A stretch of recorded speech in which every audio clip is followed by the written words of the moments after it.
forced to torture someone. Oh man, I feel this video so hard. If you haven't seen that woman's video, go watch it. She's an ICU nurse. And I was an ICU nurse for many years, as many of you guys know. And because I was an ICU nurse, that's what made me so passionate about hospice nursing. Her video is about how hard it's been for her, because in the ICU, at least with the one specific patient, it's like they're torturing this patient by keeping this person alive, because they're basically dead, but they're just keeping them alive with machines. And I ran into that so much in the ICU, and it just feels like you are torturing that person. Talk about suffering. You feel like you are causing someone to suffer for months. And it just feels agonizing and horrific. And I just was thinking in the ICU when I was doing that, like, there has to be a better way. I can't keep doing this. And that is why now I work in hospice, and I'm so passionate about it. And I'm so passionate about educating and trying to change the way we look at death and dying. We need to start talking about death and dying in healthcare long before you are dying. Long before you are dying.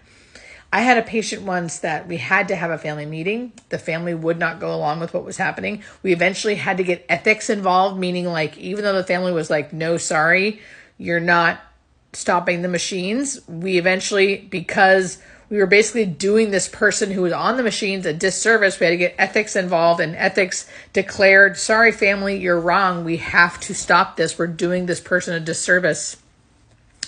Then we had to get security involved, because the family would kept shaking the bed of the person to try to keep them alive, because their heart rate would dip down.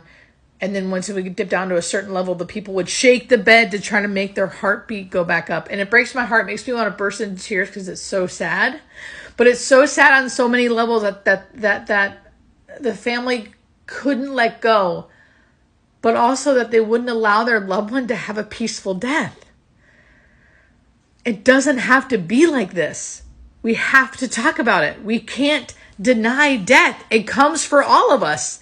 You know, I'm not trying to be a person of like doom and gloom. It's just reality. And what I'm trying to do, and what this woman also was trying to do, is help us realize that, so we don't have to have these horrific events, these traumatizing events.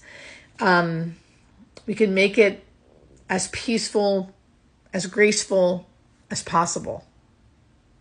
I love you guys. Thanks for letting me rant a little bit.